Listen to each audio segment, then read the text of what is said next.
남편의 손이 제 손목을 붙잡았습니다. 꿈속이었죠. 하지만 그 감촉이 너무 생생해서 저는 잠에서 깨어난 뒤에도 한참 동안 손목을 만져봤습니다. 아직도 따뜻한 것 같았어요. 남편은 아무 말도 하지 않았습니다. 그저 제 눈을 똑바로 바라보며 고개를 저을 뿐이었죠. 천천히 단호하게.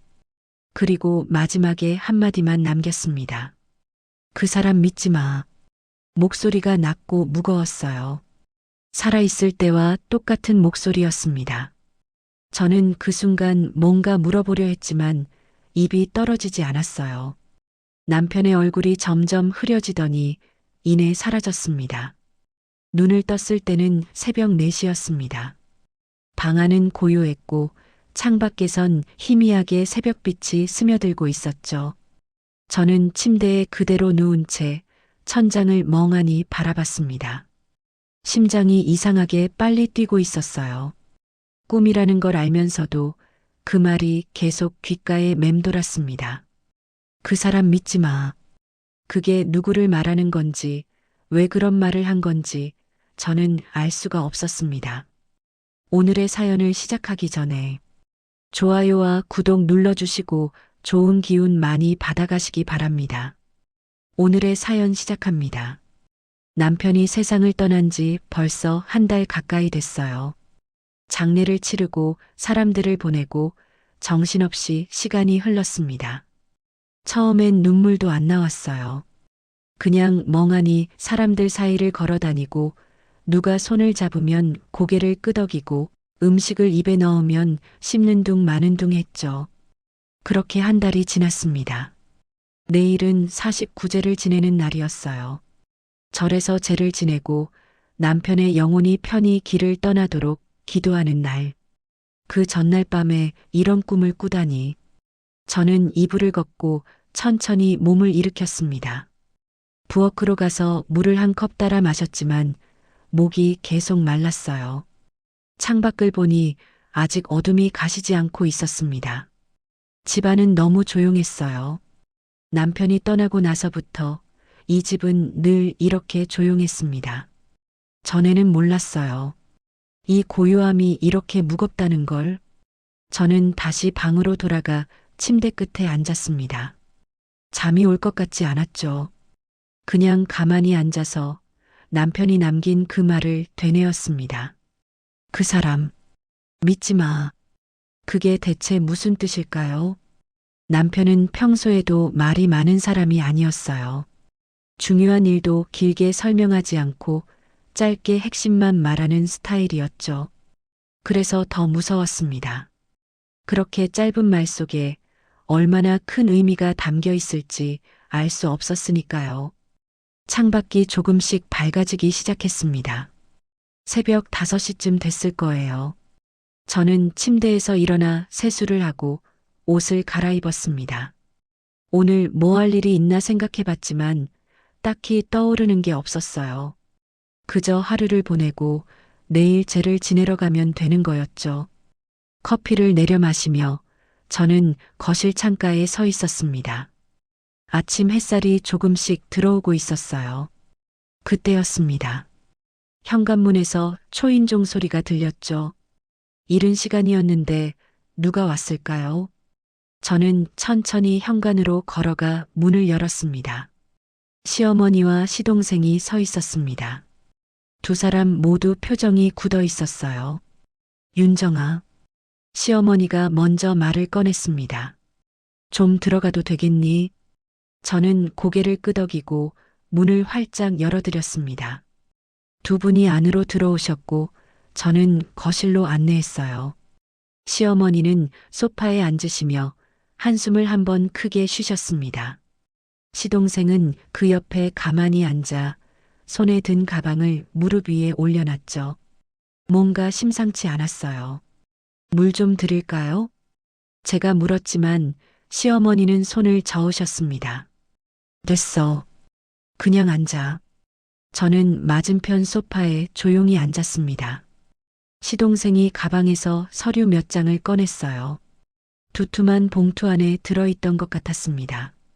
윤정아, 이거 봐. 시어머니가 서류를 제 앞 탁자 위에 놓으셨습니다. 형이 남긴 재산 정리해야 할 게 있어서 저는 서류를 내려다봤습니다. 글씨가 빼곡하게 적혀 있었고 도장을 찍을 자리가 여러 곳 표시돼 있었어요. 이게 뭔데요? 제가 조심스럽게 물었습니다. 시동생이 대답했어요. 형수, 이거 다 형수 생각해서 준비한 거예요. 형도 생전에 이렇게 정리하라고 했고요. 시어머니가 고개를 끄덕이셨습니다. 그래. 내 앞으로 다 정리되는 거니까 그냥 여기 도장만 찍으면 돼. 저는 서류를 집어들고 천천히 읽어 내려갔습니다. 하지만 법률 용어가 많아서 무슨 내용인지 제대로 이해가 안 됐어요. 지금 당장 해야 돼요? 제가 물었습니다. 내일 재지내고 천천히 해도 되지 않나요? 시동생이 약간 당황한 표정을 지었어요. 아니, 형수. 이거 기한이 있어서요. 빨리 처리 안 하면 나중에 복잡해져요. 시어머니도 말을 보탰습니다. 윤정아, 우리가 너한테 나쁘게 하려고 이러는 거 아니야. 다 너 생각해서 하는 거야. 두 분의 말은 분명 진심처럼 들렸습니다. 하지만 이상했어요. 가슴 한쪽이 답답하게 조여오는 느낌이었죠. 그 순간 새벽 꿈이 떠올랐습니다. 남편의 목소리가 그 사람 믿지 마. 저는 무의식적으로 서류를 탁자 위에 내려놨습니다. 죄송한데요. 오늘은 좀 정신이 없어서요. 내일 재지내고 나서 다시 볼게요. 시동생이 눈썹을 찌푸렸습니다. 형수, 진짜 기한이 얼마 안 남았어요. 지금 안 하면 나중에 더 복잡해진다니까요. 시어머니도 표정이 굳어졌어요. 윤정아, 왜 이래? 우리 믿어. 저는 고개를 들어 두 분을 번갈아 봤습니다. 시어머니의 눈빛은 간절했고 시동생의 표정은 조급해 보였어요. 하지만 제 손은 펜을 들지 못했습니다. 정말 죄송해요. 지금은 안 될 것 같아요. 제 목소리가 떨렸습니다. 시동생이 한숨을 크게 쉬었어요.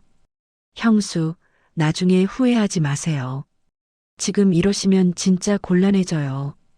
시어머니가 손을 들어 시동생을 말렸습니다. 됐어. 윤정이가 힘들다잖아. 그리고 저를 보며 말씀하셨어요. 그럼 내일 재지내고 다시 얘기하자. 근데 윤정아, 너무 오래 미루면 안 돼. 알았지? 저는 고개를 끄덕였습니다. 두 분은 그렇게 서류를 다시 가방에 넣고 일어나셨어요. 현관까지 배웅하는 동안 저는 계속 가슴이 두근거렸습니다. 문을 닫고 나서도 한동안 그 자리에 서 있었죠. 서류, 재산, 도장, 그리고 남편의 목소리. 믿지 마. 저는 천천히 거실로 돌아가 소파에 주저앉았습니다. 창밖은 이미 환하게 밝아져 있었어요. 하지만 제 마음속은 어둠이 깔린 것 같았습니다. 뭔가 잘못되고 있다는 느낌. 그 느낌이 온몸을 감싸고 있었죠. 저는 눈을 감고 남편을 떠올렸습니다. 남편이라면 지금 뭐라고 말했을까요? 그리고 그 꿈은 정말 그냥 꿈이었을까요? 아니면 제게 뭔가 경고하려 했던 걸까요? 그날 하루는 그렇게 불안 속에서 지나갔습니다. 다음 날 아침이었습니다. 49제를 지내러 가야 하는 날이었죠. 저는 일찍 일어나 검은색 옷으로 갈아입고 남편의 영정 사진을 가방에 조심스럽게 넣었습니다. 절까지 가는 길은 1시간 정도 걸렸어요. 차 안에서 저는 계속 어제 일을 떠올렸습니다. 시어머니와 시동생이 가져온 서류, 그 서류에 도장을 찍으라던 말, 그리고 남편의 꿈. 머릿속이 복잡했어요. 절에 도착했을 때 이미 몇몇 친척들이 와 계셨습니다. 시어머니도 먼저 와 계셨고 시동생도 보였어요. 스님께서 제를 시작하셨고 저는 그 앞에 무릎을 꿇고 앉아 합장을 했습니다. 목탁 소리가 울리고 경을 읽는 소리가 법당 안을 가득 채웠죠. 저는 눈을 감고 남편을 떠올렸습니다. 남편의 얼굴, 남편의 목소리, 남편이 웃던 모습, 눈물이 흘러내렸지만 저는 소리 내지 않았어요. 그저 조용히 남편이 편히 쉬기를 빌었습니다. 제가 끝나고 나서 사람들과 함께 공양을 했습니다. 시어머니께서 제 옆에 앉으셨어요. 윤정아, 고생했어. 시어머니가 제 손을 잡아주셨습니다. 이제 49제도 지냈으니까 마음 좀 편해지겠지. 저는 고개를 끄덕였습니다. 네, 어머니.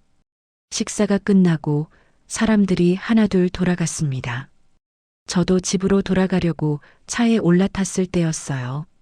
시동생이 차 창문을 두드렸습니다. 형수, 잠깐만요. 저는 창문을 내렸습니다. 왜요? 시동생이 주변을 한번 둘러보더니 목소리를 낮춰 말했어요. 형수, 그 서류 말인데요. 진짜 빨리 처리해야 해요. 오늘 안에 도장 좀 찍어줄 수 없어요? 저는 잠시 망설였습니다. 오늘은 좀 힘들 것 같은데요. 시동생의 표정이 굳어졌어요. 형수, 왜 이러세요? 우리가 형수한테 나쁘게 하려는 거 아니잖아요. 형도 이렇게 하라고 했다니까요. 저는 그 말을 듣는 순간 가슴이 철렁했습니다. 형도 이렇게 하라고 했다. 정말 그랬을까요? 남편이 정말 그런 말을 했을까요? 시동생, 남편이 언제 그런 말을 했어요? 제가 물었습니다. 시동생이 잠깐 말을 멈췄어요. 그게 형이 살아계실 때요. 형이 만약에 대비해서 정리해 두라고 했어요. 그래서 우리가 이렇게 준비한 거예요. 저는 시동생의 눈을 똑바로 봤습니다. 뭔가 이상했어요. 남편은 그런 스타일이 아니었거든요.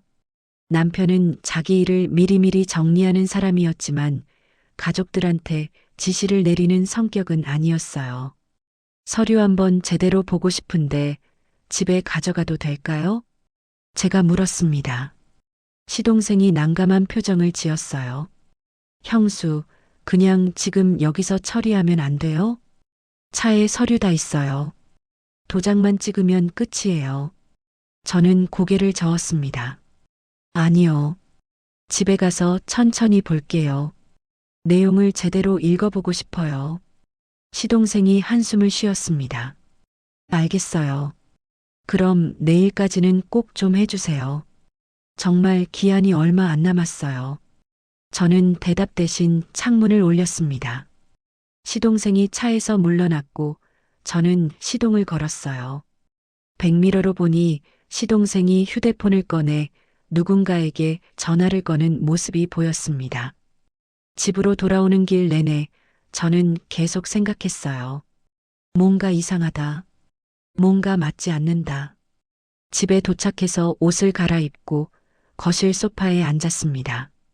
텅 빈 집이 너무 조용했어요. 저는 남편의 서재로 들어갔습니다. 남편이 쓰던 책상이 그대로 있었고 책들도 그대로였죠. 저는 책상 서랍을 하나씩 열어봤습니다. 혹시 남편이 뭔가 남긴 게 있을까 싶어서요. 영수증, 메모지, 펜들. 별다른 건 없었어요. 그런데 맨 아래 서랍을 열었을 때 작은 녹음기가 하나 나왔습니다.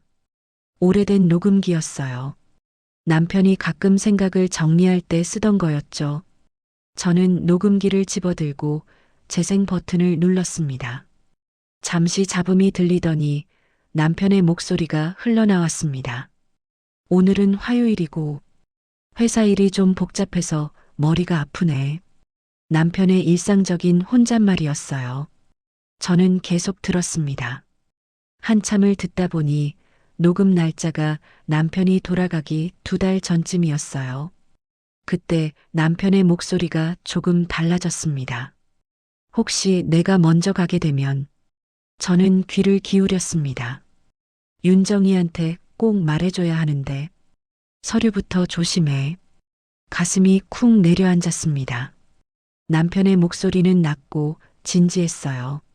특히 내가 만들어둔 게 아니라고 하면서 가져오는 서류는 반드시 확인하고, 날짜 확인하고, 내용 확인하고, 섣불리 도장 찍지 말고. 저는 녹음기를 꽉 쥐었습니다. 손이 떨렸어요. 남편은 이미 알고 있었던 겁니다. 뭔가 일어날 거라는 걸, 누군가 서류를 가지고 올 거라는 걸. 녹음은 거기서 끊겼습니다. 저는 다시 재생 버튼을 눌러 처음부터 들었어요. 남편의 목소리를 듣는 것만으로도 눈물이 났지만 동시에 두려움이 밀려왔습니다. 남편이 경계하던 게 뭘까요? 그리고 그 서류는 정말 남편이 만든 게 아닌 걸까요? 저는 휴대폰을 꺼내 시동생에게 문자를 보냈습니다. 서류 원본 제가 직접 보고 싶어요. 내일 가져다 주시면 안 될까요? 답장은 금방 왔습니다. 형수, 왜 자꾸 그러세요? 우리 믿으세요. 저는 다시 물었습니다. 그 서류 남편이 직접 작성한 거 맞나요? 이번엔 답장이 늦게 왔어요. 형이 지시한 대로 우리가 정리한 거예요. 형수 위해서요. 저는 휴대폰을 내려놨습니다. 뭔가 확실히 이상했어요. 남편이 직접 작성한 게 아니라 시동생이 정리한 거라고요. 그럼 그 내용이 정말 남편의 뜻과 같은 걸까요? 저는 다시 녹음기를 들었습니다. 남편의 목소리를 반복해서 들으며 마음을 가라앉혔어요. 조심해. 확인하고. 섣불리 도장 찍지 말고. 남편은 저를 지키려 했던 겁니다. 마지막 순간까지도. 저는 녹음기를 가슴에 꼭 안고 눈을 감았습니다. 창밖으로 해가 지고 있었어요. 어둠이 천천히 깔리기 시작했고 저는 그 어둠 속에서 남편을 떠올렸습니다. 이제는 알 것 같았어요. 남편이 꿈에 나타나 한 말의 의미를. 그 사람 믿지 마. 저는 이제 확인해야 했습니다. 누가 거짓말을 하고 있는지, 그리고 남편이 진짜 경계했던 사람이 누구인지. 그날 밤 저는 잠을 이룰 수 없었습니다. 녹음기를 머리맡에 두고 계속해서 남편의 목소리를 들었어요. 들을 때마다 새로운 의미가 느껴지는 것 같았습니다. 서류부터 조심해. 남편은 분명히 알고 있었어요. 누군가 서류를 들고 올 거라는 걸, 그리고 그게 위험하다는 걸. 저는 이불을 걷어차고 일어나 거실로 나왔습니다. 시계를 보니 새벽 2시였어요.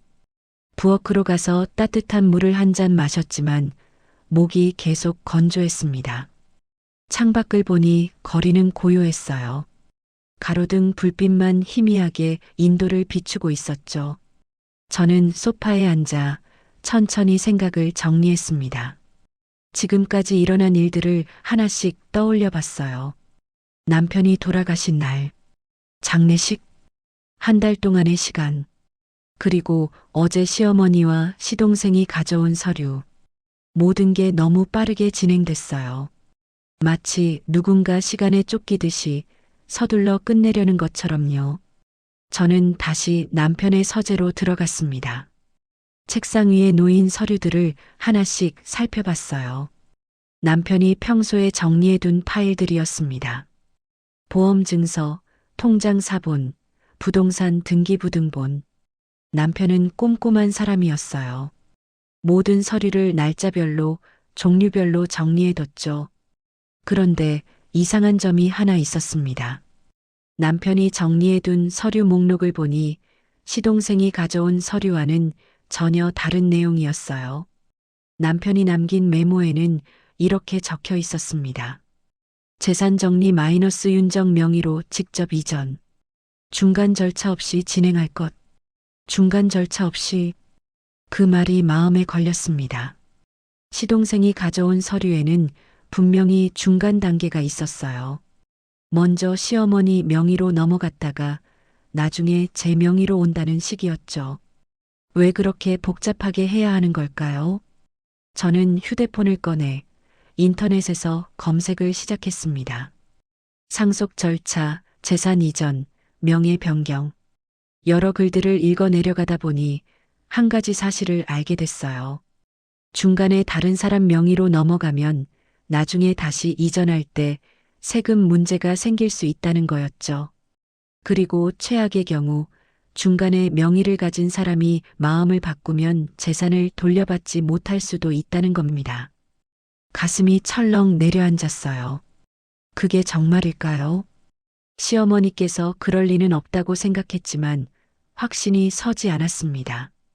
남편은 왜 이렇게 경계했던 걸까요? 저는 다시 녹음기를 재생했습니다. 이번엔 더 끝까지 들어보려고 빨리 감기를 눌렀어요. 중간중간 남편의 일상적인 말들이 나왔습니다. 회사 일, 저녁 메뉴, 주말 계획. 평범한 이야기들이었죠. 그런데 녹음 끝부분에서 갑자기 남편의 목소리 톤이 바뀌었습니다. 오늘 그 사람을 만났는데 저는 귀를 기울였어요. 뭔가 이상해. 자꾸 내 재산 이야기를 꺼내. 윤정이한테 나중에 어떻게 넘겨줄 거냐고 물어봐. 저는 숨을 멈췄습니다. 처음엔 친절하게 도와주겠다고 하더니 요즘은 자꾸 자기가 대신 정리해주겠다고 해. 믿음이 안 가. 남편의 목소리가 낮게 깔렸어요. 만약 내가 먼저 가게 되면 윤정아, 제발 그 사람 말 듣지 마. 혼자 알아서 해. 아니면 변호사 찾아가. 그 사람한테는 절대 맡기지 마. 녹음이 거기서 끝났습니다. 저는 녹음기를 내려놓고 두 손으로 얼굴을 감쌌어요. 남편은 분명히 누군가를 경계하고 있었습니다. 하지만 그 사람이 누구인지는 끝까지 말하지 않았어요. 가족일까요? 아니면 다른 누군가일까요? 새벽 공기가 차갑게 느껴졌습니다. 저는 담요를 가져와 어깨에 둘렀지만 추위는 가시지 않았어요. 마음이 추운 건지 몸이 추운 건지 알 수 없었습니다. 그날 아침 저는 거의 잠을 자지 못한 채 해가 뜨는 걸 봤어요. 창밖으로 햇살이 들어오기 시작했고 새들이 지저귀는 소리가 들렸습니다. 평범한 아침이었죠. 하지만 제 마음은 전혀 평범하지 않았어요. 저는 씻고 옷을 갈아입은 뒤 남편의 녹음기를 가방에 넣었습니다. 이건 증거가 될 수도 있으니까요. 아침을 먹으려고 부엌에 갔지만 식욕이 없었습니다. 그냥 커피 한 잔만 마셨어요. 휴대폰이 울렸습니다. 시어머니였어요. 윤정아, 나야. 서류 좀 어떻게 됐니? 오늘 처리할 수 있겠어? 저는 잠시 망설이다가 대답했습니다. 어머니, 제가 그 서류 좀 더 자세히 보고 싶어요. 변호사한테 한번 상담받아 보려고요. 전화 너머로 침묵이 흘렀어요. 변호사? 왜? 시어머니의 목소리가 약간 높아졌습니다. 우리가 잘못된 거라도 주는 줄 아니? 다 너 위해서 하는 건데. 저는 조심스럽게 말했어요. 아니에요, 어머니. 그런 게 아니라요. 저도 내용을 제대로 이해하고 싶어서요. 남편 재산인데 함부로 처리하면 안 될 것 같아서요. 시어머니가 한숨을 크게 쉬었습니다. 알았어. 그럼 변호사 만나고 연락해. 근데 너무 오래 끌지는 마. 전화가 끊겼습니다. 저는 휴대폰을 내려놓고 깊게 숨을 들이쉬었어요. 이제 움직여야 할 때였습니다. 남편이 남긴 목소리를 따라서 남편이 지키려 했던 것을 제가 지켜야 했으니까요. 해시태그 챕터 4 의심은 가족을 향했다. 며칠이 지났습니다. 저는 변호사를 만나지 않았어요. 대신 혼자서 서류를 계속 들여다봤습니다. 남편이 남긴 메모와 시동생이 가져온 서류를 나란히 놓고 하나하나 대조해봤죠. 그러다 이상한 점을 발견했습니다. 서류에 적힌 날짜가 맞지 않았어요. 시동생이 가져온 서류에는 남편이 돌아가시기 한 달 전에 작성됐다고 적혀 있었습니다. 하지만 그 시기에 남편은 입원해 계셨어요. 병원에서 거의 나오지 못했죠. 그런데 어떻게 그때 서류를 작성할 수 있었을까요? 저는 남편의 수첩을 꺼내봤습니다. 남편은 매일 간단하게 일정을 기록하는 습관이 있었거든요. 수첩을 펼쳐서 그 날짜를 찾아봤어요. 그날 남편은 이렇게 적어뒀습니다. 병원, 검사, 윤정이 저녁에 옴.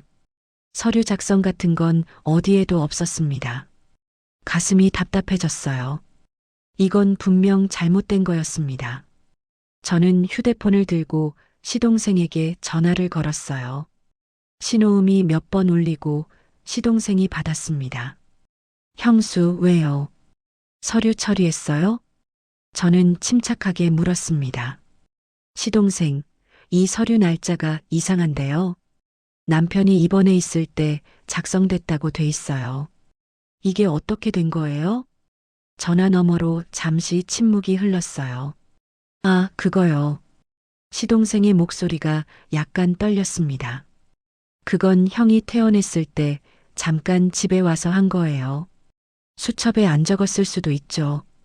저는 고개를 저었습니다. 아니에요. 남편은 그때 한 번도 퇴원 못했어요. 제가 매일 병원에 있었는걸요. 시동생이 말을 막혔어요. 그러니까 제가 날짜를 잘못 기억한 것 같네요. 다시 확인해 볼게요.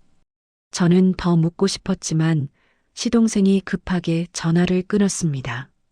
휴대폰을 내려놓고 저는 한참 동안 창밖을 바라봤어요. 날씨가 흐렸습니다. 곧 비가 올 것 같았죠. 의심이 커지기 시작했습니다. 시동생이 거짓말을 하고 있는 게 아닐까?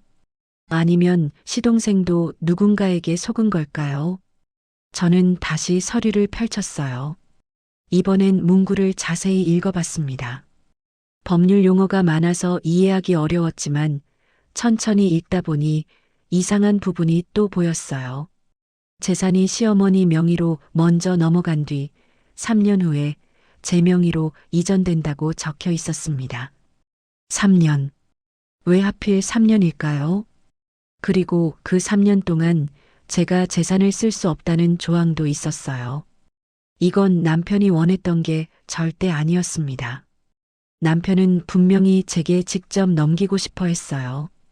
중간 절차 없이 그날 밤 저는 시어머니께 전화를 드렸습니다.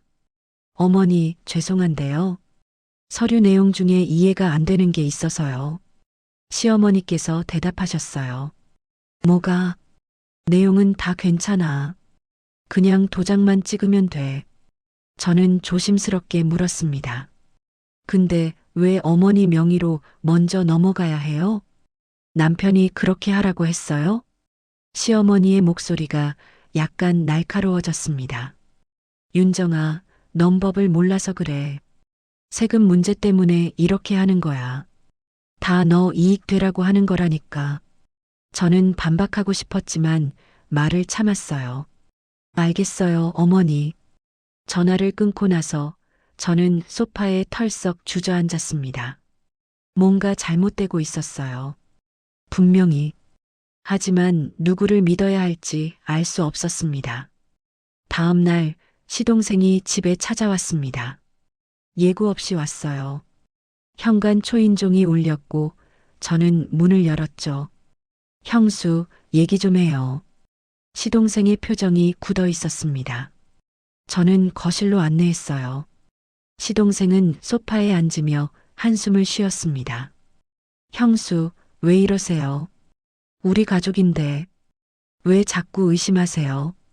저는 맞은편에 앉아 시동생을 봤습니다. 의심하는 게 아니에요. 그냥 이해가 안 돼서요. 남편이 정말 이렇게 하라고 했는지 확인하고 싶은 거예요. 시동생이 가방에서 또 다른 서류를 꺼냈어요. 이거 보세요. 형이 직접 쓴 메모예요. 저는 서류를 받아들었습니다. 남편의 필체 같았어요. 하지만 뭔가 이상했습니다. 글씨체가 조금씩 달랐어요. 남편은 항상 또박또박 쓰는 스타일이었는데 이 메모는 약간 흐트러져 있었죠. 이거 정말 남편이 쓴 거예요? 제가 물었습니다. 시동생이 고개를 끄덕였어요. 당연하죠. 형이 병원에서 쓴 거예요. 저는 메모를 자세히 들여다봤습니다. 날짜가 적혀 있었어요. 역시 남편이 입원해 있던 시기였습니다. 하지만 그때 남편은 손을 제대로 쓸 수 없는 상태였어요.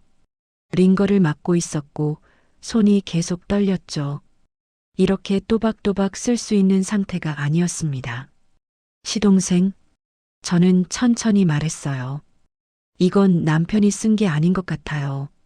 시동생의 얼굴이 굳어졌습니다. 뭐라고요? 형수, 지금 저보고 거짓말한다는 거예요? 친동생한테? 저는 입술을 깨물었습니다. 말하고 싶지 않았지만 해야 했어요. 남편은 그때 손을 제대로 못 썼어요. 제가 매일 옆에 있었어요. 이건 다른 사람이 쓴 것 같아요. 시동생이 벌떡 일어났습니다. 형수, 정말 실망이에요.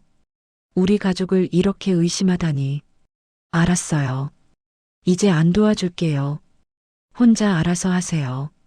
시동생은 가방을 집어들고 현관으로 향했어요.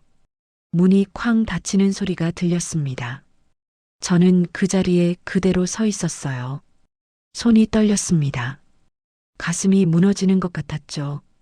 가족 관계가 이렇게 금이 가는 게 처음이었어요. 저는 소파로 돌아가 앉았습니다. 눈물이 흘러내렸지만 소리내서 울지는 않았어요. 창밖으로 비가 내리기 시작했습니다. 빗소리가 창문을 두드렸고 저는 그 소리를 들으며 생각했습니다. 제가 잘못 생각한 걸까요? 시동생을 너무 의심한 걸까요? 하지만 서류의 날짜는 분명 맞지 않았어요. 남편의 필체도 이상했고요. 뭔가 숨겨진 게 있었습니다. 그리고 저는 그걸 찾아야 했어요. 비가 점점 세게 내렸습니다. 저는 창밖을 바라보며 남편을 떠올렸어요.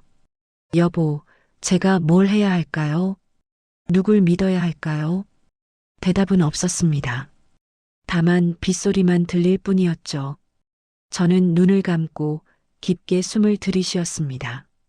아직 포기할 수 없었어요. 남편이 지키려 했던 것을 제가 지켜야 했으니까요. 비가 그친 다음 날 아침이었습니다. 저는 밤새 잠을 설쳤어요. 시동생과의 대화가 계속 머릿속을 맴돌았죠. 제가 너무 심하게 나간 걸까요? 가족을 의심한 게 잘못된 걸까요? 하지만 서류의 날짜와 필체는 분명 이상했습니다. 저는 커피를 마시며 생각을 정리했어요. 이렇게 혼자서는 해결할 수 없을 것 같았습니다. 누군가의 도움이 필요했죠. 그때 문득 한 사람이 떠올랐습니다. 김행정사님, 남편 생전부터 우리 집 서류를 도와주시던 분이었어요. 동네에서 오래 일하신 분이고 남편도 많이 신뢰하던 분이었죠. 저도 몇 번 뵌 적이 있었습니다. 항상 친절하게 설명해 주시고 복잡한 서류도 쉽게 풀어서 얘기해 주셨어요. 남편이 돌아가신 후로는 한 번도 연락하지 않았는데 이제라도 여쭤봐야 할 것 같았습니다. 저는 휴대폰을 꺼내 행정사 사무실로 전화를 걸었어요. 네, 김 행정사 사무실입니다. 친숙한 목소리였습니다. 선생님, 저 윤정이에요. 기억하세요? 아, 윤정 씨. 물론이죠. 김 행정사님의 목소리가 따뜻했어요. 상을 당하셨다는 소식 들었습니다. 얼마나 힘드셨어요? 괜찮으세요? 저는 목이 메었지만 참았습니다. 네, 그럭저럭요. 선생님, 혹시 시간 되시면 한번 뵐 수 있을까요? 서류 관련해서 여쭤볼 게 있어서요. 김 행정사님이 대답하셨어요. 그럼요. 언제든 오세요. 오늘 오후에 시간 되세요? 저는 고개를 끄덕였습니다. 네, 괜찮아요. 오후 2시쯤 가면 될까요? 좋습니다. 그럼 그때 뵙죠. 전화를 끊고 저는 조금 안심이 됐어요. 김 행정사님이라면 제대로 봐주실 거라는 믿음이 있었죠. 오후가 됐습니다. 저는 남편이 남긴 서류와 시동생이 가져온 서류를 모두 가방에 넣고 행정사 사무실로 향했어요. 사무실은 집에서 차로 15분 정도 떨어진 곳에 있었습니다. 작은 건물 2층에 자리 잡고 있었죠. 저는 계단을 올라가 사무실 문을 열었어요. 어서 오세요.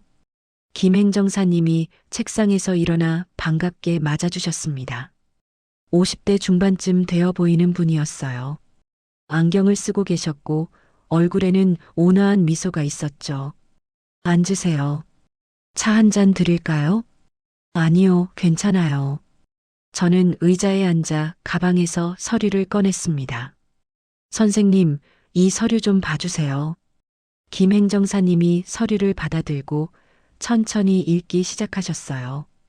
안경 너머로 눈을 움직이며 한 장 한 장 꼼꼼하게 살펴보셨죠. 저는 가만히 기다렸습니다. 시계 초침 소리만 사무실 안에 울렸어요.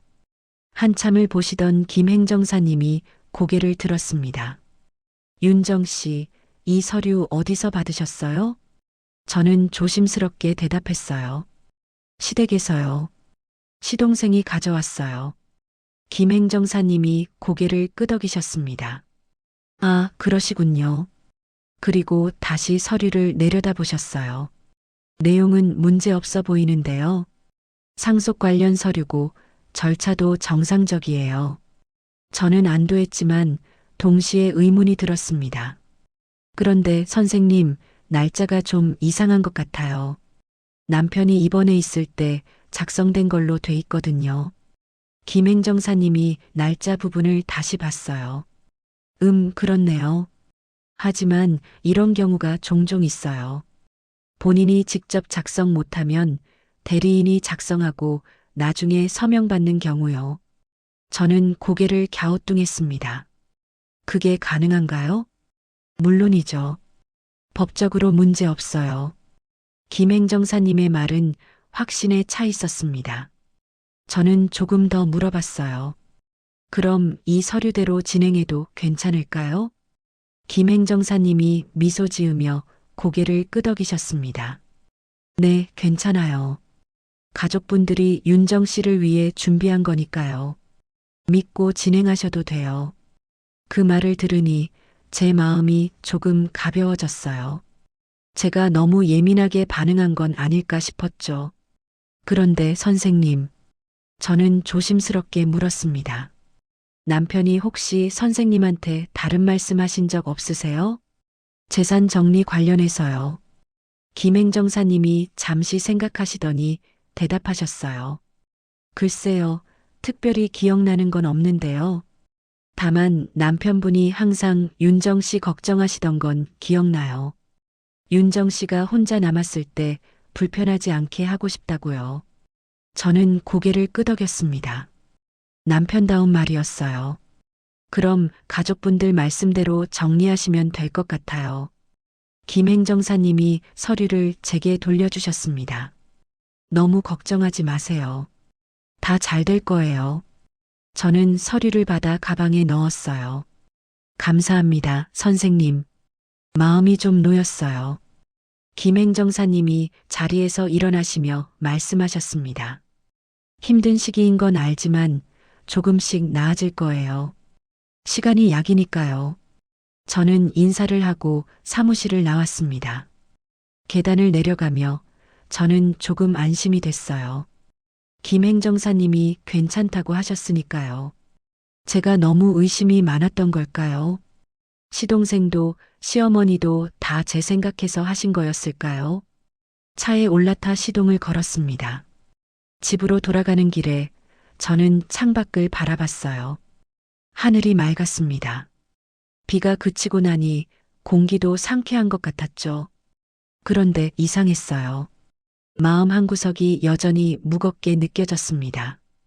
김 행정사님 말씀이 맞다면 제가 걱정할 필요가 없는데도요. 저는 신호등 앞에서 차를 멈추고 가방에서 녹음기를 꺼냈습니다.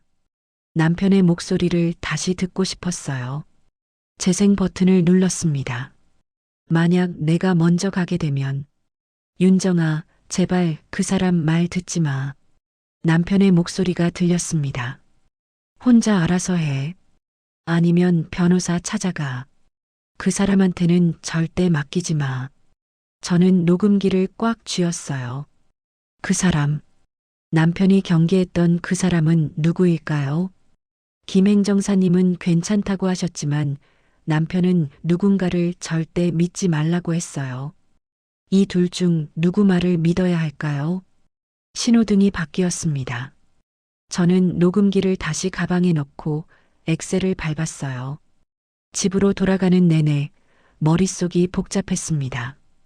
김 행정사님의 따뜻한 목소리, 남편의 경고하는 목소리, 두 목소리가 계속 겹쳐졌죠. 집에 도착해서 현관문을 열고 들어갔어요. 집안은 여전히 조용했습니다. 저는 거실 소파에 앉아 서류를 다시 펼쳤어요. 김 행정사님 말씀대로라면 이 서류에 도장을 찍으면 되는 거였죠. 그러면 모든 게 정리되는 거고요. 하지만 손이 움직이지 않았습니다. 뭔가 마음에 걸렸어요. 저는 서류를 내려놓고 눈을 감았습니다. 남편의 얼굴이 떠올랐어요. 여보, 제가 뭘 해야 할까요? 창밖으로 해가 지고 있었습니다. 저는 그 석양을 바라보며 생각에 잠겼습니다. 아직 뭔가 놓친 게 있는 것 같았어요.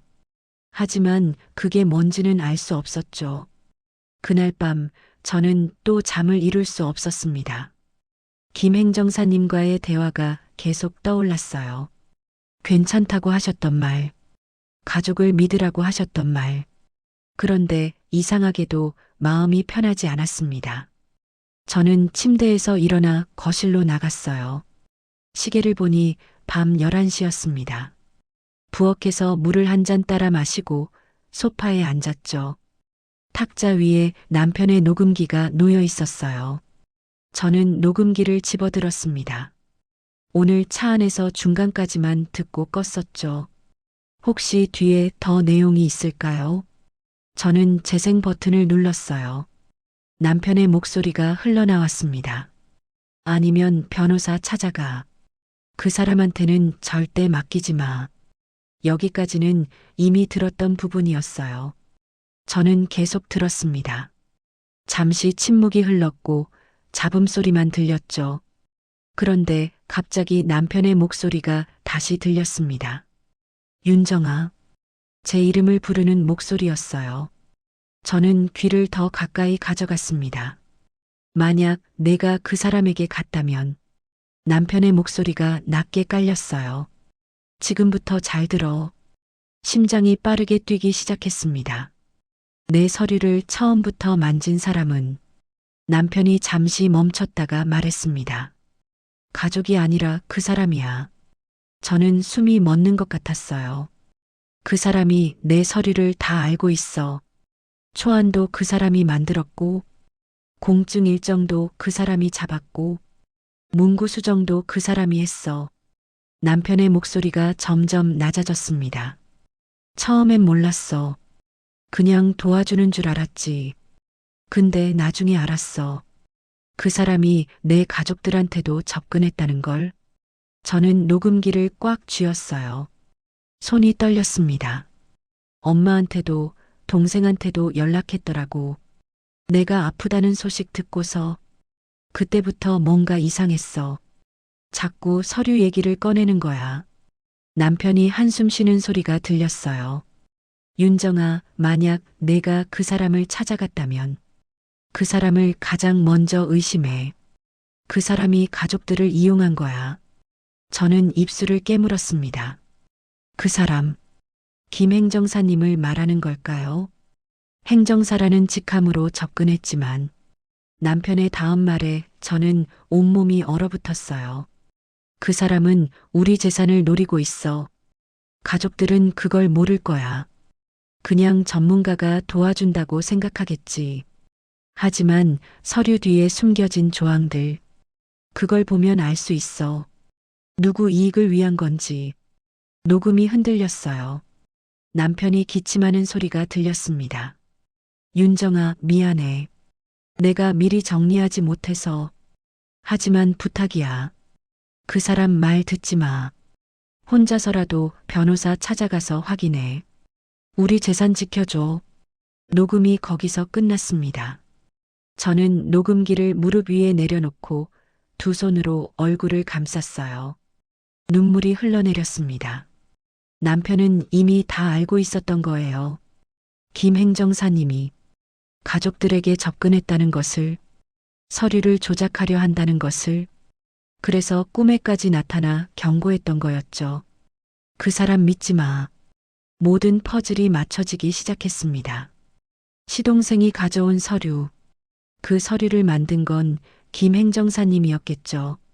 날짜가 맞지 않는 것도, 필체가 이상한 것도 모두 김 행정사님이 만들어낸 거였어요. 그리고 시동생과 시어머니는 전문가가 도와준다고 믿고 있었던 거고요. 저는 소파에서 일어나 창밖을 봤습니다. 밤은 깊었고 거리는 고요했어요. 하지만 제 마음은 폭풍 같았습니다. 분노가 치밀어 올랐어요. 어떻게 이럴 수 있을까요? 남편이 돌아가신 걸 이용해서, 슬픔에 빠진 가족을 속여서 재산을 빼앗으려 하다니. 저는 주먹을 꽉 쥐었습니다. 이대로 당할 수는 없었어요. 남편이 마지막까지 지키려 했던 것을 제가 지켜야 했습니다. 저는 휴대폰을 들고 시간을 확인했어요. 밤 11시 반. 지금 전화하기엔 늦은 시간이지만 기다릴 수 없었습니다. 저는 시동생에게 전화를 걸었어요. 신호음이 몇 번 울렸고 시동생이 받았습니다. 형수? 이 시간에 왜요? 목소리가 졸린 것 같았어요. 시동생, 지금 당장 만나야 할 것 같아요. 제 목소리는 떨리고 있었습니다. 지금요? 무슨 일인데요? 김 행정사님 얘기예요. 전화 너머로 침묵이 흘렀어요. 김 행정사님이요? 네. 그분이 우릴 속이고 있어요. 시동생이 당황한 목소리로 물었습니다. 무슨 소리예요, 형수? 김 선생님은 형 생전부터 도와주신 분인데. 저는 숨을 깊게 들이쉬었어요. 시동생, 제 말 좀 들어봐요. 남편이 녹음을 남겼어요. 김 행정사님이 서류를 조작했다는 증거가 있어요. 시동생이 말을 막혔습니다. 녹음이요? 네. 남편이 직접 남긴 거예요. 내일 아침에 꼭 만나요. 어머니도 같이 계시면 좋겠어요. 시동생이 잠시 망설이더니 대답했어요. 알겠어요. 내일 아침 10시에 형수 집으로 갈게요. 어머니한테도 말씀드릴게요. 전화가 끊겼습니다. 저는 휴대폰을 내려놓고 다시 소파에 앉았어요. 이제 시작이었습니다. 진실을 밝혀내는 싸움. 남편이 지키려 했던 것을 되찾는 싸움. 저는 녹음기를 가슴에 안고 눈을 감았습니다. 남편의 목소리가 다시 떠올랐어요. 우리 재산 지켜줘. 알았어요, 여보. 저는 작게 중얼거렸습니다. 제가 지킬게요. 당신이 지키려 했던 것. 제가 끝까지 지킬게요. 밤은 깊어갔지만 저는 더 이상 자려 하지 않았어요. 내일을 준비해야 했으니까요. 남편의 녹음을 다시 한번 처음부터 끝까지 들었습니다. 모든 내용을 기억해야 했어요. 그리고 서류도 다시 자세히 살펴봤습니다. 김 행정사님이 숨겨놓은 조항들을 하나하나 찾아내야 했죠. 창밖으로 서서히 동이 트기 시작했습니다. 새벽 공기가 차갑게 느껴졌어요. 하지만 저는 이제 두렵지 않았습니다. 남편이 함께 있다는 걸 알았으니까요. 녹음 속에서, 제 마음 속에서 남편은 여전히 저를 지키고 있었습니다. 해시태그 챕터 7 진실의 얼굴. 아침 10시가 되기 전에 저는 모든 준비를 마쳤습니다. 녹음기, 서류, 남편이 남긴 메모, 모든 증거를 거실 탁자 위에 가지런히 놓았어요. 시계를 보니 9시 50분이었습니다. 곧 시어머니와 시동생이 도착할 거예요. 저는 깊게 숨을 들이쉬며 마음을 가라앉혔습니다. 현관 초인종이 울렸어요. 정확히 10시였습니다. 저는 문을 열었죠. 시어머니와 시동생이 서 계셨어요. 두 분 모두 표정이 굳어 있었습니다. 들어오세요. 저는 조용히 말했어요. 시어머니께서 먼저 들어오시고 시동생이 뒤따라왔습니다. 거실로 안내하자 두 분은 소파에 앉으셨어요. 윤정아, 무슨 일이야? 시어머니께서 먼저 물으셨습니다. 어젯밤에 갑자기 전화해서 저는 맞은편에 앉아 탁자 위에 녹음기를 가리켰어요. 어머니, 시동생, 이거 좀 들어보세요. 시동생이 녹음기를 받습니다. 그게 뭔데요? 남편이 남긴 녹음이에요. 저는 재생 버튼을 눌렀습니다. 남편의 목소리가 흘러나왔어요. 만약 내가 그 사람에게 갔다면 지금부터 잘 들어. 시어머니께서 몸을 앞으로 기울이셨습니다. 내 서류를 처음부터 만진 사람은 가족이 아니라 그 사람이야. 시동생의 표정이 굳어졌어요. 녹음이 계속 이어졌습니다. 남편이 김행정사를 경계했던 이유, 서류가 조작됐다는 증거, 모든 내용이 담겨 있었죠. 녹음이 끝나자 거실은 침묵에 휩싸였습니다. 시어머니께서 먼저 입을 여셨어요. 이게 정말이니? 목소리가 떨리고 있었습니다. 저는 고개를 끄덕였어요. 네, 어머니. 남편이 돌아가시기 전에 남긴 거예요. 시동생이 탁자 위에 서류를 집어들었습니다. 형이 정말 김 선생님을 의심했다는 거예요? 그런 것 같아요. 저는 남편이 남긴 메모를 시동생에게 건넸어요. 이것 좀 보세요.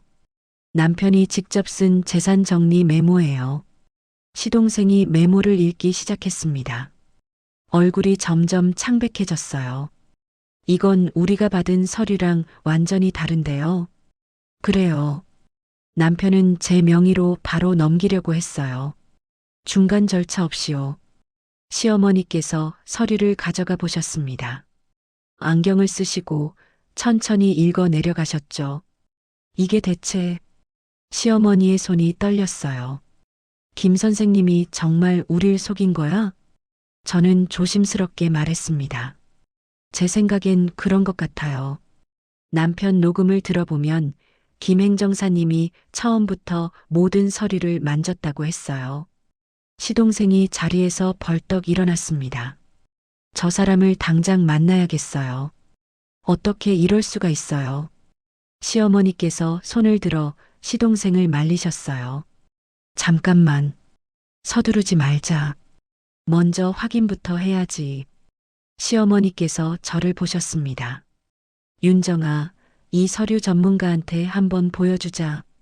제대로 된 변호사한테. 저는 고개를 끄덕였어요. 네, 저도 그러려고 했어요. 지금 당장 가도 될까요? 시동생이 말했습니다. 제가 아는 변호사 있어요. 지금 전화해 볼게요. 시동생은 휴대폰을 꺼내 전화를 걸었어요. 잠시 후 전화가 연결됐습니다. 여보세요, 변호사님. 죄송한데 급한 일이 생겨서요. 지금 시간 좀 내주실 수 있으세요? 시동생이 잠깐 듣더니 고개를 끄덕였어요. 네, 감사합니다. 바로 갈게요. 전화를 끊고 시동생이 말했습니다. 1시간 후에 만날 수 있대요. 지금 출발하죠. 우리는 서둘러 준비했어요. 서류와 녹음기, 남편의 메모까지 모두 챙겼습니다. 변호사 사무실은 시내 중심가에 있었어요. 세 사람이 함께 차를 타고 갔습니다. 가는 내내 아무도 말을 하지 않았어요. 각자 생각에 잠겨 있었죠. 사무실에 도착했습니다. 깔끔한 건물 8층에 자리 잡고 있었어요. 우리는 엘리베이터를 타고 올라갔습니다. 사무실 문을 열고 들어가자 젊은 변호사님이 맞아주셨어요. 어서 오세요. 박 변호사입니다. 우리는 회의실로 안내받았습니다. 넓은 테이블이 있었고 벽면에는 법률 서적들이 빼곡했죠. 무슨 일로 오셨습니까? 박 변호사님이 물으셨어요. 시동생이 상황을 설명했습니다. 남편이 돌아가신 일, 김 행정사가 만든 서류, 그리고 남편이 남긴 녹음. 박 변호사님은 조용히 듣고 계셨어요. 서류 좀 볼 수 있을까요? 저는 서류를 건넸습니다. 박 변호사님이 하나하나 살펴보기 시작했어요. 시간이 천천히 흘렀습니다. 우리는 긴장한 채 기다렸죠. 한참 후 박 변호사님이 고개를 들었습니다. 표정이 심각했어요. 이거 문제가 좀 있네요. 시어머니께서 물으셨습니다. 무슨 문제요? 박 변호사님이 서류 한 장을 가리켰어요. 여기 보세요. 재산이 일단 어머님 명의로 넘어간다고 돼 있죠. 그런데 이 조항을 보면 박 변호사님이 작은 글씨로 적힌 부분을 짚었습니다. 3년 후에 다시 이전할 때 중간 수수료가 발생해요. 그것도 상당히 큰 금액이요. 시동생이 놀라 물었습니다. 얼마나요? 재산의 약 15% 정도 됩니다. 박 변호사님이 계산기를 두드렸어요. 만약 재산이 5억이라면 7,500만 원 정도 나가겠네요. 시어머니께서 숨을 들이쉬셨습니다. 그렇게나요? 네. 그리고 여기 또 다른 조항이 있어요. 박 변호사님이 다음 페이지를 넘겼습니다. 만약 3년 안에 어머님께 무슨 일이 생기면 재산이 자동으로 제3자에게 넘어가게 돼 있어요. 제가 물었습니다. 제3자요? 누구한테요? 박 변호사님이 서류를 자세히 봤어요. 여기 수탁자로 지정된 사람이 있네요. 김모 씨. 우리는 서로 얼굴을 마주 봤습니다. 김 행정사였어요. 시동생이 주먹으로 탁자를 쳤습니다. 이 사람이 정말. 시어머니께서 눈물을 글썽이셨어요. 내가 그 사람을 그렇게 믿었는데, 우리 아들 서류도 다 맡겼는데, 박 변호사님이 조용히 말씀하셨습니다. 이건 명백한 서류 위조입니다. 고인의 의사와 전혀 다른 내용이고요. 게다가 이렇게 본인에게 이익이 가도록 만든 건 범죄예요. 저는 눈물이 났지만 참았습니다. 그럼 어떻게 해야 해요? 박 변호사님이 대답하셨어요. 일단 경찰에 신고하셔야 합니다. 그리고 이 서류는 무효 처리하고 고인께서 남기신 원래 의사대로 진행하시면 돼요. 시동생이 물었습니다. 김 행정사는 처벌받을 수 있나요? 당연하죠. 증거가 명확하니까요. 특히 녹음 파일이 결정적이에요. 박 변호사님이 저를 봤습니다. 고인께서 정말 훌륭한 증거를 남기셨네요. 이게 없었으면 모르고 넘어갈 뻔했어요. 저는 가슴이 벅차올랐습니다. 남편이 마지막까지 저를 지켜준 거예요. 우리는 즉시 경찰서로 향했습니다. 박 변호사님도 함께 가주셨어요. 경찰서에서 진술을 하고 증거를 제출했습니다. 며칠 후 김 행정사는 소환됐어요. 조사 끝에 모든 사실이 드러났습니다. 김 행정사는 남편이 아플 때를 노려 가족들에게 접근해 서류를 조작했던 거예요. 시동생과 시어머니는 그냥 전문가가 도와준다고만 생각했죠. 하지만 그 뒤에는 치밀한 계획이 숨어 있었던 겁니다. 김 행정사는 구속됐어요. 서류 위조, 사기, 배임, 여러 혐의가 인정됐습니다. 그날 저녁 우리 세 사람은 남편의 영정 앞에 앉았어요. 시어머니께서 남편 사진을 어루만지셨습니다. 미안하다 아들아. 엄마가 너무 어리석었어. 시동생도 고개를 숙였어요. 형, 미안해요. 형이 그렇게 경고했는데 형수 말을 진작 들을걸. 저는 두 분의 손을 잡았습니다. 괜찮아요. 우리 모두 몰랐던 거예요. 중요한 건 지켜냈잖아요. 시어머니께서 제 손을 꽉 쥐셨어요. 윤정아, 고마워. 내가 포기하지 않아서, 아들의 마지막 뜻을 지켜줘서 우리는 함께 남편에게 절을 올렸습니다. 남편의 사진 속 미소가 따뜻하게 느껴졌어요. 모든 법적 절차가 마무리됐습니다. 김행정사는 재판을 받게 됐고 서류는 무효 처리됐어요. 남편이 원했던 대로 재산은 제 명의로 직접 이전됐습니다. 그 과정에서 시어머니와 시동생은 정말 많이 도와주셨어요. 처음에는 오해도 있었고 갈등도 있었지만 결국 우리는 함께 남편을 지켜낸 거였죠. 49제가 끝난 밤이었습니다. 정확히는 49일이 지난 다음 날 밤이었어요. 저는 혼자 집에 앉아 있었습니다. 창밖으로 달이 밝게 떠 있었어요. 거실은 조용했고 시계 초침 소리만 들렸죠. 저는 남편의 영정 사진 앞에 앉았습니다. 사진 속 남편은 여전히 미소 짓고 있었어요. 여보, 저는 작게 불렀습니다. 다 끝났어요. 당신이 지키려 했던 거 제가 지켰어요. 눈물이 흘러내렸지만 이번엔 슬픔만은 아니었어요. 안도감도 있었고 뿌듯함도 있었습니다. 처음엔 정말 무서웠어요. 누굴 믿어야 할지 몰랐고 혼자서 할 수 있을까 두려웠어요. 저는 사진을 쓰다듬었습니다. 근데 당신이 함께 있었잖아요. 녹음으로, 메모로, 꿈으로. 계속 저를 지켜줬어요. 바람이 살짝 불어왔어요. 창문이 약간 열려 있었나 봅니다. 커튼이 하얗게 흔들렸죠. 저는 눈을 감았어요. 그리고 남편을 떠올렸습니다. 남편의 얼굴, 남편의 목소리, 남편과 함께했던 시간들, 모든 게 선명하게 떠올랐습니다. 잠이 들었나 봐요. 다시 꿈을 꾸고 있었습니다. 남편이 저 앞에 서 있었어요. 처음 꿈에서처럼 말없이 서 있었죠. 하지만 이번엔 달랐습니다. 남편의 얼굴에 편안한 미소가 있었어요. 더 이상 경고하는 표정도 걱정스러운 눈빛도 아니었습니다. 남편은 천천히 고개를 끄덕였어요. 그리고 한 손을 들어 가만히 손을 흔들었습니다. 작별 인사였어요. 저는 꿈속에서 말했습니다. 가도 돼요. 이제 괜찮아요. 남편이 미소 지었어요. 그리고 천천히, 정말 천천히 뒤로 물러났습니다. 빗속으로 걸어가는 것 같았죠. 점점 흐려지고 점점 멀어졌어요. 저는 손을 흔들었습니다. 고마워요, 여보. 사랑해요. 남편의 모습이 완전히 사라졌습니다.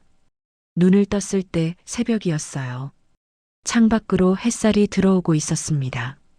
저는 소파에서 일어나 창문을 열었어요. 신선한 공기가 들어왔습니다. 새들이 지저귀는 소리가 들렸어요. 새로운 하루가 시작되고 있었습니다. 저는 남편의 영정 사진을 봤어요. 이제 놓아도 되겠네요. 중얼거리듯 말했습니다.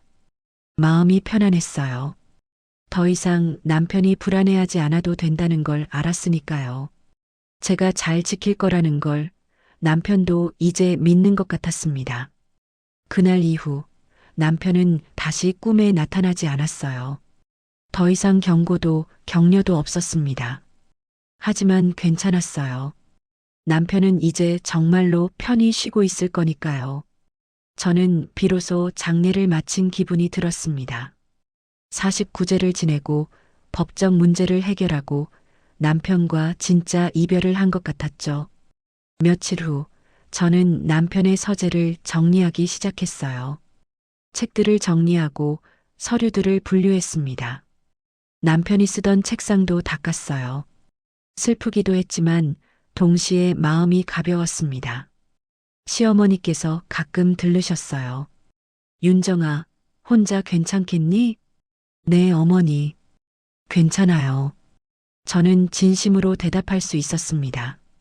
시동생도 연락을 자주 했어요. 형수, 필요한 거 있으면 언제든 말해요. 고마워요, 시동생.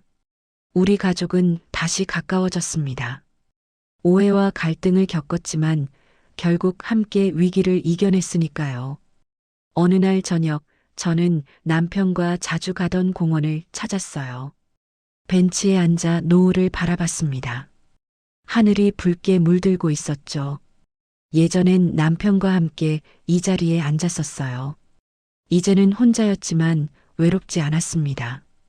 남편이 남긴 것들이 있었으니까요. 사랑도, 추억도, 그리고 마지막 선물도. 저를 지킬 수 있게 해준 그 녹음. 저는 가방에서 녹음기를 꺼냈어요. 마지막으로 한 번 더 들어보고 싶었습니다. 재생 버튼을 눌렀어요. 남편의 목소리가 흘러나왔습니다. 윤정아, 우리 재산 지켜줘. 저는 미소 지었어요. 지켰어요, 여보. 당신 덕분에. 노을이 점점 지고 있었습니다. 어둠이 천천히 내려왔고 가로등이 하나둘 켜지기 시작했어요. 저는 벤치에서 일어나 집으로 향했습니다. 걸어가는 발걸음이 가벼웠어요.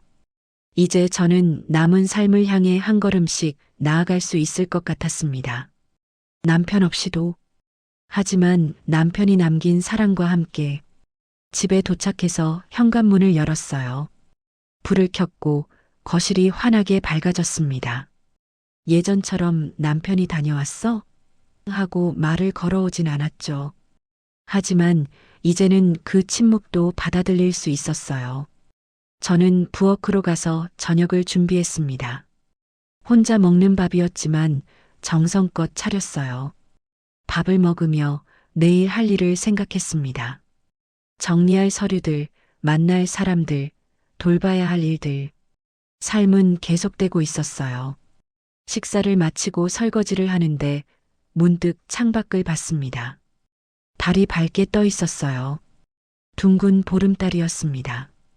저는 창가에 서서 달을 바라봤어요.